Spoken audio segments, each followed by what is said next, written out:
أعوذ بالله من الشيطان الرجيم بسم الله الرحمن الرحيم رب اشرح لي صدري ويسر لي أمري واحلل عقدة من لساني يفقه قولي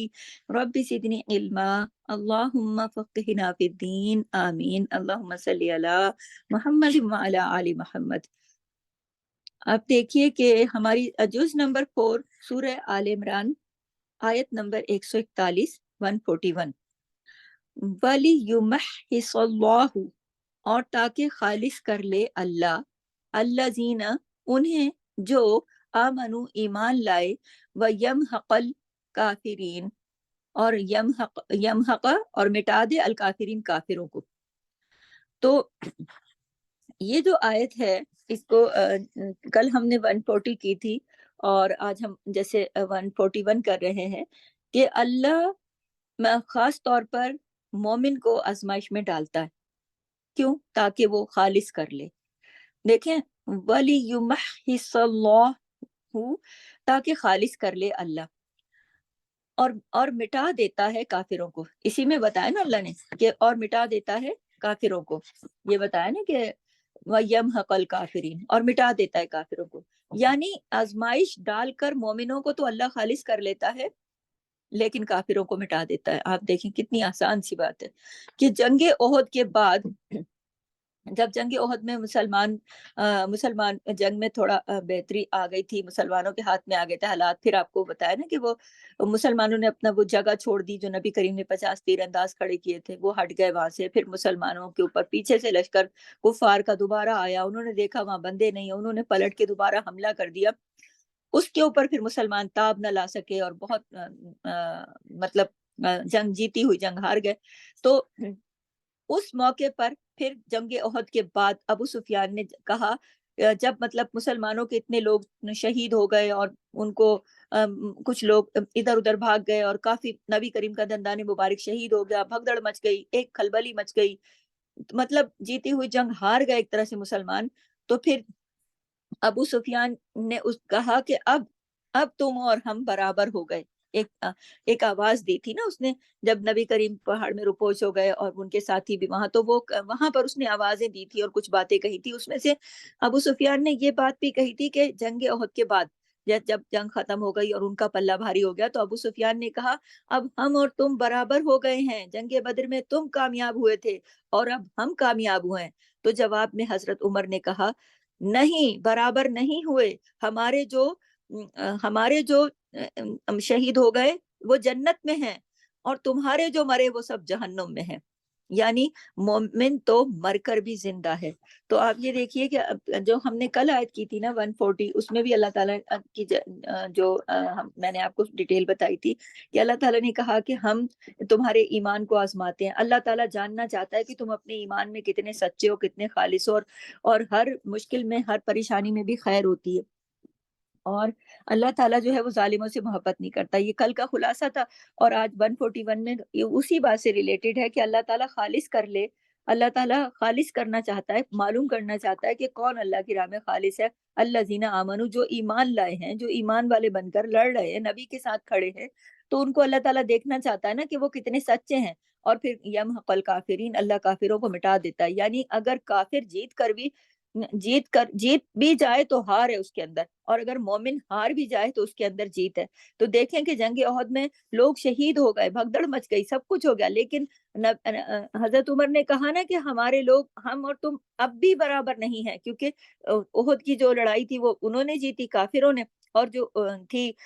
لڑائی اس سے قبل ہوئی تھی وہ لڑائی جیتی تھی مسلمانوں نے، بدر کی۔ تو انہوں نے کہا اب ہم نے بدلہ لے لیا، اب ہم اور تم برابر ہو گئے۔ تو جواب میں حضرت عمر نے کہا نہیں، برابر ہوئے ہی نہیں، کیونکہ تم لوگ تمہارے جو ساتھی مرے تھے وہ تو سیدھے جہنم میں گئے، اور ہمارے جو ساتھی شہید ہوئے وہ تو سیدھے جنت میں گئے۔ تو مر کے بھی مومن جو ہے وہ فائدے میں رہتا ہے۔ تو اللہ تعالیٰ مٹا دیتا ہے کافروں کو، چاہے دیکھیں۔ اب یہ دیکھیں کہ یہ جو جس انداز سے بات ہو رہی ہے، اس کا اشارہ جو ہے وہ احد کی طرف ہے، لیکن میں آپ کو کل بھی بتا چکی ہوں کہ قرآن پاک آخری کتاب ہے،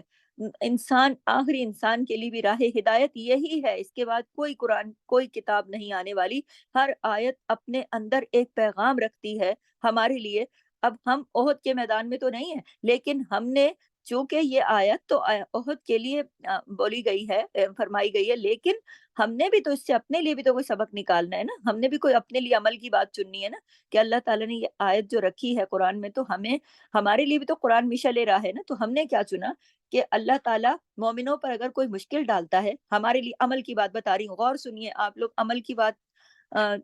سنیے کہ اس آیت سے ہمیں یہ عمل کی تلقین ملتی ہے کہ اللہ تعالیٰ اگر مومنوں پر کوئی مشکل بھی ڈالتا ہے نا، تو وہ چیک کرتا ہے، ولی یمحص اللہ، وہ خالص کرتا ہے کس کو؟ الذین آمنو، جو ایمان لائے، اور اللہ تعالیٰ کبھی مومن کو نہیں مٹاتا، آمنو ایمان والوں کو تو اللہ تعالیٰ جو ایمان لے کر آئے ہیں ان کو چیک کرتا ہے کہ وہ کتنے خالص ہیں اپنے رب کے ساتھ، اور مٹاتا کس کو ہے؟ کافروں کو، یعنی اگر جس کے پاس ایمان نہیں ہے تو اس کے ساتھ اللہ کی مدد نہیں ہے، اور جس کے پاس ایمان ہے تو اگر وہ مشکل میں بھی ہے تو بھی اللہ تعالیٰ کی مدد اس کے ساتھ ہے، اللہ کی طرف سے بھیجی گئی خیر اس کے ساتھ ہے، یہ اس آیت کا پیغام ہے۔ تو اب ہم آگے اگلی آیت پہ جاتے ہیں، 142 کے اوپر، 142۔ ام حسب تم، کیا گمان کیا تم نے، ام کیا، حسب تم گمان کیا تم نے، ان تدخلوا کہ تم داخل ہو جاؤ گے، الجنت جنت میں، ولما حالانکہ ابھی تک نہیں، یعلم اللہ الذین جانا اللہ نے انہیں جنہوں نے، یعلم کہتے ہیں نا جاننے کو، اللہ یعلم اللہ، یعلم اللہ، سوری، یعلم اللہ جانا اللہ نے، الذین انہیں جنہوں نے، جاہدوا جہاد کیا، منکم تم میں سے،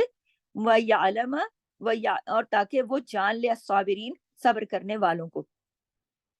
تو ام حسب تم، کیا تم سمجھتے ہو کہ یوں ہی جنت میں چلے جاؤ گے؟ جنت میں داخلہ اتنا آسان ہے کیا کہ بنا کسی آزمائش کے، بغیر کسی آزمائش کے تم جنت میں چلے جاؤ گے؟ حالانکہ ابھی تک تو اللہ نے ان کو جانا ہی نہیں جو تم میں سے جہاد کرنے والے ہیں۔ وَيَعْلَمَ الصَّابِرِينَ، ویسے تو دیکھیے اللہ تعالیٰ کو علم ہے، ہر چیز کا علم ہے، اللہ کے پاس تو کوئی بات چھپی ہوئی نہیں، لیکن اللہ کے نہ جاننے کا مطلب یہاں انسانوں کے سامنے ظاہر کرنے کی بات ہو رہی ہے، یہ نہیں کہ اللہ تعالیٰ کو پتہ نہیں تھا اور اللہ تعالیٰ معلوم کر رہے تھے، نہیں، انسانوں کو پتہ بتانے کے لیے، انسانوں کو معلومات دینے کے لیے، انسانوں کے سامنے اس بات کو ظاہر کرنے کے لیے، یعنی اللہ نے پرکھا ہی نہیں کہ کون کس قابل ہے، کون کس درجے کے قابل ہے۔ تو گویا جنت کا راستہ آسان نہیں ہے، جنت میں جانے کے لیے آزمائشوں سے گزرنا لازمی ہے، اسی لیے ہر شخص آزمایا جاتا ہے۔ سورہ توبہ میں آتا ہے، کیا تم سمجھتے ہو کہ یوں ہی چھوڑ دیے جاؤ گے؟ کیا تم سمجھتے ہو کہ تم یوں ہی جنت میں داخل ہو جاؤ گے؟ یعنی جب تک ان لوگوں کو پرکھا نہیں جائے گا۔ تو دیکھیے جنت کا جو راستہ ہے نا مشکلات سے گھرا ہوا ہے، جنت صرف تمنا اور امیدوں سے نہیں مل سکتی، اس کے لیے اخلاص چاہیے، اس کے لیے ایمان چاہیے، اس کے لیے عمل صالح چاہیے، اور اس کے راستے میں کئی رکاوٹیں ہیں، اور ان کو پار کرنے کے لیے جدوجہد کرنے کی ضرورت ہوتی ہے، محنت کرنے کی ضرورت ہوتی ہے۔ تو حضرت حسن بصری کا قول ہے کہ ایمان تمناؤں اور آرزوؤں کا نام نہیں ہے، کہ ظاہری آسائشوں اور خوبصورت چیزوں کا نام نہیں ہے، کسی حسین اور خوشنما چیز کا نام نہیں ہے، بلکہ ایمان کیا ہے؟ ایمان نام ہے اس چیز کا جو دل میں جڑ پکڑ لے، قرار پکڑ لے، اعمال اس کی تصدیق کرے، تو صرف خیالوں کی دنیا میں رہنے سے اور صرف اچھی تمنائیں کرنے سے اور اچھی امیدیں رکھنے سے جنت نہیں مل جاتی۔ جنت کے حصول کے لیے محنت، مشقت اور خلوص کی ضرورت ہے۔ تو اللہ تعالیٰ فرما رہے، کیا تم سمجھتے ہو کہ تم ایسے ہی جنت پہ چلے جاؤ گے اور تمہاری کوئی آزمائش نہ کی جائے گی، تمہیں کھنگال کے دیکھا نہیں جائے گا، پرکھا نہیں جائے گا کہ تم اللہ کے لیے کتنے مخلص ہو؟ وہ کیا وہ تمہاری وہ کوششیں نہیں دیکھے گا، اور وہ یہ نہیں دیکھے گا کہ تم اس راستے پر کون کون تھے جو صبر کرنے والے تھے؟ تو آپ دیکھیے کہ سورہ البقرہ میں 214 میں بھی یہ مضمون پہلے ہم پڑھ چکے ہیں کہ تم کیا سمجھتے ہو، سورہ بقرہ میں بھی اللہ نے فرمایا نا، کیا تم کیا سمجھتے ہو کہ ایسے ہی جنت میں چلے جاؤ گے؟ حالانکہ تم پر پہلے لوگوں کی مثال نہیں گزری کہ ان پر کتنی مشقتیں آئیں اور کتنی تکلیفیں آئیں، جسمانی اور ذہنی آزمائشوں سے انہیں گزرنا پڑا، فقر و فاقہ کی مشکلات انہوں نے، اور صحیح، اور وہ ہلا مارے گئے، رسول اور ان کے ساتھی یہ پکار اٹھے تھے کہ اللہ کی مدد کب آئے گی، لیکن خبردار اللہ کی مدد قریب ہے، یعنی اللہ تعالیٰ اپنے مومن بندوں کی مدد کرتا ہے، لیکن وہ ان کو آزماتا بھی ہے، وہ یہ دیکھتا ہے کہ ان میں سچا کون ہے، ان میں مخلص کون ہے، محنتی کون ہے، تکلیفوں میں، مشقتوں میں کون جمع رہتا ہے۔ حالات کے ساتھ جڑ کے ہر حال میں کون اپنے رب سے جڑا رہتا ہے؟ کیونکہ اس راستے میں جب انسان پر کوئی مشکل آتی ہے نا، تو انسان جی چرانے لگتا ہے، بھاگنے لگتا ہے، اللہ کے راستے سے پلٹنے لگتا ہے۔ تو اللہ یہ جاننا چاہتا ہے، بلکہ اللہ تو یہ جانتا ہے لیکن دکھانا چاہتا ہے کہ کون ہے جو مشکلات کے باوجود اس راستے پر استقامت اختیار کرے گا اور جمع رہے گا۔ تو آپ یہ دیکھیے کہ یہ بڑی خوبصورت آیت ہے کہ اس میں اللہ تعالیٰ نے کتنی چیزیں ہم پر واضح کر دی کہ اور ہمارے لیے عمل کی کیا بات سمجھ میں آئی؟ ہمارے لیے عمل کی بات سمجھ میں آئی نا، کہ پھر وہی بات کہ تقریباً وہ جو ہم پیچھے پورا مضمون ہم کرتے چلے آ رہے ہیں، اسی سے جڑی ہوئی بات ہے کہ تم یہ نہ سمجھنا، یہ ہمارے اور آپ کے لیے یہ پیغام ہے کہ ہم یہ نہ سمجھیں کہ جنت ہم صرف سوچتے رہیں گے اپنے خیالوں میں کہ ہم تو جی بس چلے جائیں گے جنت میں۔ نہیں، دیکھیں کہ اللہ تعالیٰ نے ان لوگوں کو جو نبی کے ساتھی تھے تو بھی کیسا آزمایا، ان کے اوپر بھی کیسی مشقت آئی، کیسے دشمن ان پہ ٹوٹے، کیسے حالات ان کے ہاتھ سے نکلے، اور کیسے انہوں نے پھر بھی اپنے نبی کا ساتھ نہ چھوڑا، کیسی مشکلیں آئیں، کیسی پریشانیاں آئیں، گھر گھر جنازے پہنچے، کیا کچھ نہ ہوا، کیا کچھ نہ ہوا ان کے ساتھ، لیکن کس طرح وہ جڑے رہے۔ اللہ ان کے ایمان کو دیکھ رہا تھا، دیکھ تو رہا تھا، اللہ تو جانتا ہی تھا، اللہ دکھانا چاہتا تھا کہ یہ ہے وہ صابرین، یہ ہے وہ جو ہر حال میں اللہ کے نبی کے ساتھ اور اللہ کے دین کے ساتھ اور قرآن کے ساتھ اور اللہ کے حکم کے ساتھ جڑے ہوئے لوگ ہیں۔ تو اللہ تعالیٰ نے ہمیں اور آپ کو بھی اس سے یہ پیغام لینا ہے نا کہ ہم نے بھی صرف امیدیں لگا کے نہ نہیں بیٹھے رہنا ہے کہ ہم مسلمان ہیں ہم تو جنت میں چلے جائیں گے۔ جنت ایسے نہیں مل جاتی، جنت کے لیے اللہ کے حضور اپنی تمام کوششیں کر کے دکھانی ہوتی ہیں۔ تو اللہ، اور پھر اللہ تعالیٰ نے کہا نا کہ کہ تم ایسے ہی داخل ہو جاؤ گے جنت میں۔ اللہ تعالیٰ نے کہا کہ یعلم اللہ الذین، اللہ نے تو انہیں جانا نہیں ابھی تک، یعنی کہ وہ اگر اللہ تو جانتا ہی تھا، لوگوں کو تو نہیں پتا تھا نا۔ وہ یعلم الصابرین، کہ کون ہے صبر کرنے والے، پتہ چل اب دیکھیں کہ اللہ تعالیٰ نے واضح کر دیا، اور صبر کرنے والوں کی جو کہانی تھی وہ آج اتنے سال گزرنے کے بعد بھی ہمیں پتا ہے۔ اس احد کی لڑائی میں کون شریک ہوا، کون شہید ہوا، کون کس حال کو پہنچا، کس نے کون جڑا رہا اور کون نہیں، تو یہ چیزیں دیکھیں کہ آج ہم لوگوں کو پتا ہے۔ تو ہم نے اس آیت سے کیا سیکھا کہ اللہ کی راہ میں قربانیاں دینی پڑیں گی، اللہ کے دین کو سیکھنے پھیلانے کے لیے اور اللہ کے دین پر عمل کرنے کے لیے محنت مشقت بھی کرنی پڑے گی، اور اللہ کو یہ پسند ہے، اور اللہ تعالیٰ صبر کرنے والوں سے، تاکہ وہ جان لے کہ کون صبر کرنے والا ہے۔ تو صبر کرنے والوں کو اللہ کو تو پتہ ہے، لیکن صبر کر کے اس دنیا میں بھی دکھانا ہوگا۔ تو یہاں پر ہماری آیت نمبر 142 کمپلیٹ ہوتی ہے انشاءاللہ۔ اچھا، چلتی ہوں میں اگلی آیت کی طرف چلتی ہوں۔ وَلَقَدْ، آیت نمبر 143، وَلَقَدْ كُنْتُمْ، اور البتہ تحقیق تھے تم، تمنون، تم تمنا کرتے، تمنون الموت، موت کی، من قبلی، اس سے پہلے، کہ ان تلقوہ، تم ملو اسے، فقد، پس تحقیق، رأیتموہ، دیکھ لیا تم نے اسے، وانتم، اور تم، تنظرون، تم دیکھ رہے تھے۔ تو آپ دیکھیے کہ وَلَقَدْ، البتہ تھے تم تمنا کرتے موت کی اس سے پہلے کہ تم اس سے ملو، تو البتہ تم موت کی تمنا کر رہے تھے۔ اشارہ ہے ان صحابہ کی طرف جو بدر میں شریک نہ ہو سکے تھے، اور ان کو شہادت کا بہت شوق تھا۔ جب وہ بدر کے مقام کی لڑائی کا سنتے تھے تو ان کے دل میں بڑی تڑپن ہو جاتی تھی کہ ہم کیوں نہ شریک ہوئے، ہمیں، ان کو شہادت کا بہت شوق تھا، اور وہ چاہتے تھے کہ اللہ کے راستے میں نکلیں اور کامیابی حاصل کریں، یا تو کامیاب ہو جائیں یا پھر شہادت کے رتبے پہ پہنچ جائیں۔ تو اللہ تعالیٰ نے فرمایا کہ کل تک تو تم انتظار کر رہے تھے نا، من قبلی، جب تمہارا اور موت کا آمنا سامنا ہوا تو تب تمہیں پتا چلا، پہلے تو تم نے موت کو دیکھا نہیں تھا، یعنی بدر کی لڑائی میں تو ان کے لوگ، کافروں کے لوگ مارے گئے تھے نا، تو جو لوگ بدر میں آئے اور فاتح یاب ہو کے گئے اور انہوں نے جا کے قصے بیان کیے، تو دوسروں کا بھی دل تڑپنے لگا کہ ہم کیوں رہ گئے، ہم بھی چاہتے یا تو کامیاب ہوتے یا پھر کیا کہتے ہم لوگ شہید ہوتے۔ تو اللہ تعالیٰ نے کہا کہ تم، کل تک تو تمہیں تمنا تھی نا، تو کل تک تو تم چاہتے تھے نا، تمنا الموت، تم تمنا کر رہے تھے نا موت کی، اب تم نے اس وقت موت کو دیکھا نہیں تھا، ٹھیک ہے، تو تمہیں پتا نہیں تھا۔ تو بعض لوگوں کو دیکھا نا کہ وہ شہید ہونے کی ہر وقت باتیں کرتے رہتے ہیں اور شہادت کی تمنا بہت کرتے ہیں، تو بے شک یہ خوبصورت خیال ہے جو ہر ایک مومن کے دل میں آتا ہے، لیکن اس کی سچائی تو اس وقت پتہ چلتی ہے نا جب یہ ساری کیفیت سامنے آئے اور انسان پھر بھی اس پر جمع رہے، بھاگ نہیں کھڑا ہو، کیونکہ دیکھیں اس میں بھی کچھ لوگ پہاڑوں کی طرف بھاگ گئے تھے نا جب پیچھے سے حملہ ہوا، تو کیسے پتا چلے گا؟ جب حالات بنے تو پتا چلا نا۔ تو اللہ نے فرمایا نا کہ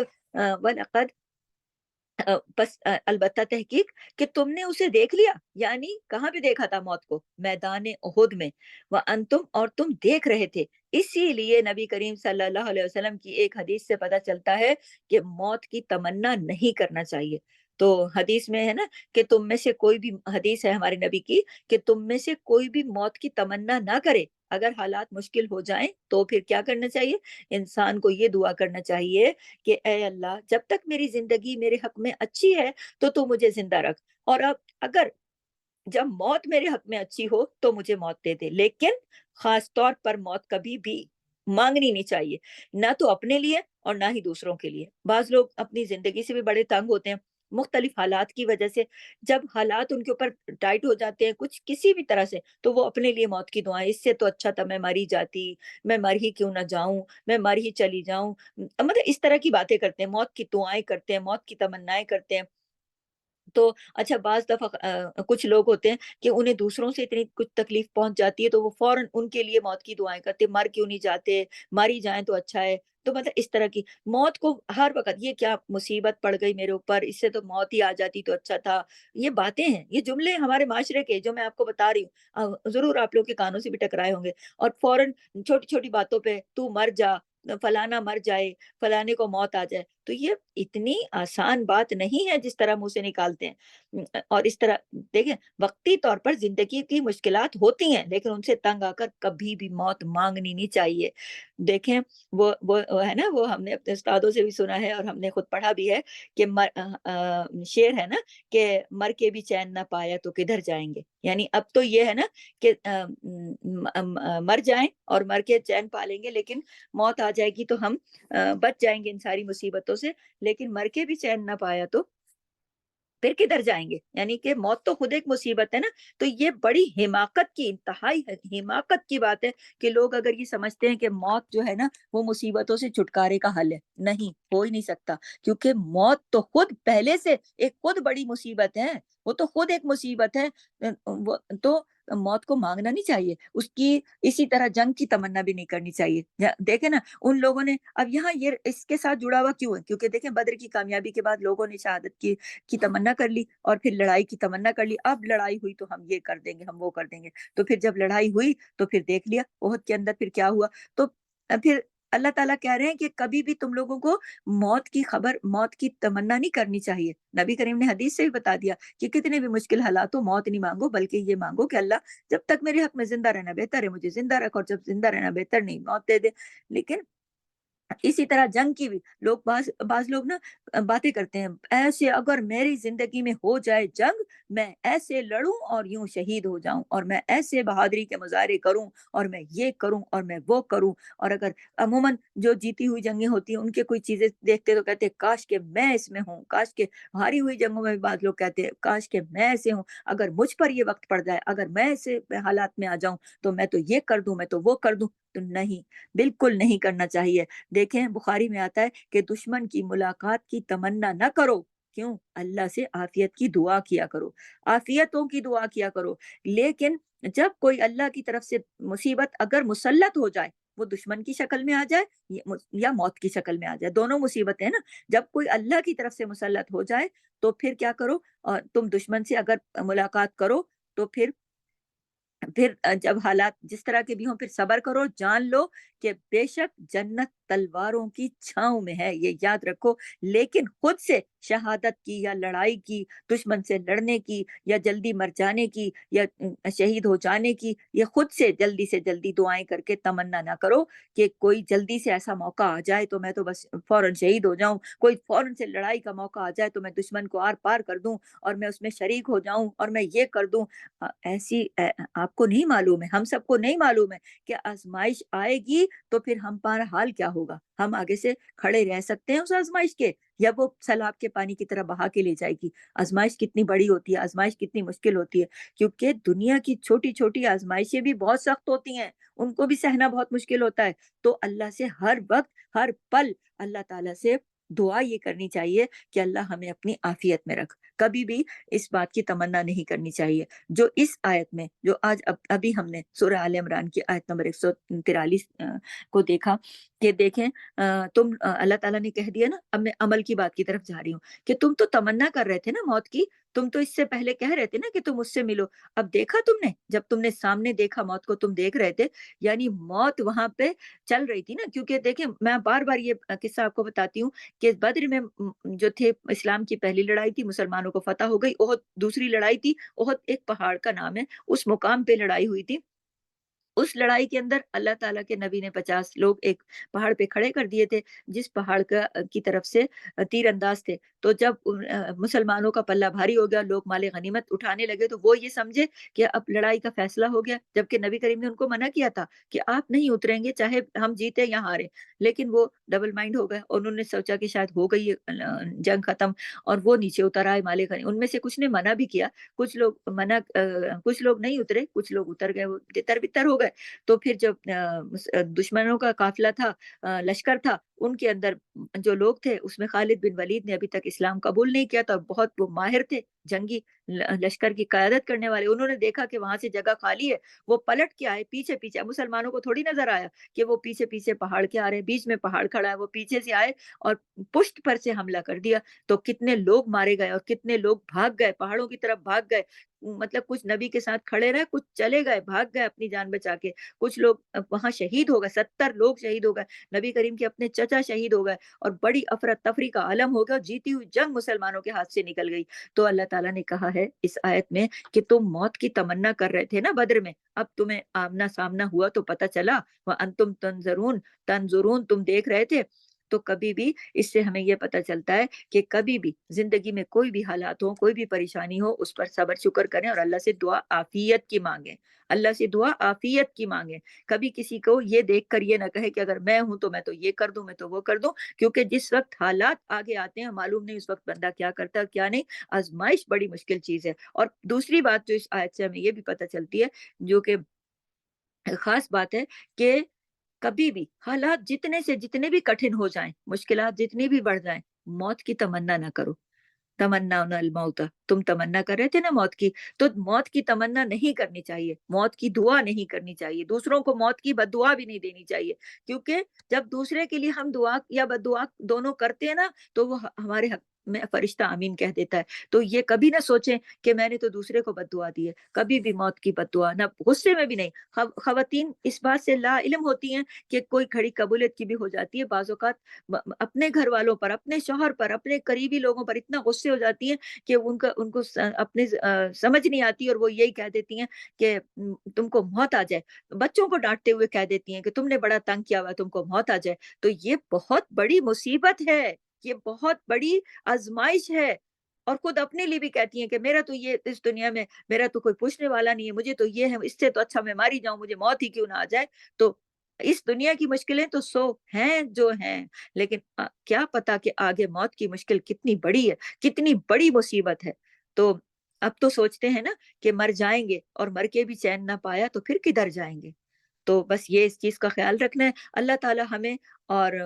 ہم سب کو اور ہماری آل اولاد نسلوں قرآن سے جوڑے رکھے اور عمل کی توفیق عطا فرمائے، سبحانک اللہم و بحمدک، نشہد ان لا الہ الا انت، نستغفرک و نتوب الیک، السلام علیکم و رحمۃ اللہ وبرکاتہ، جزاک اللہ خیر۔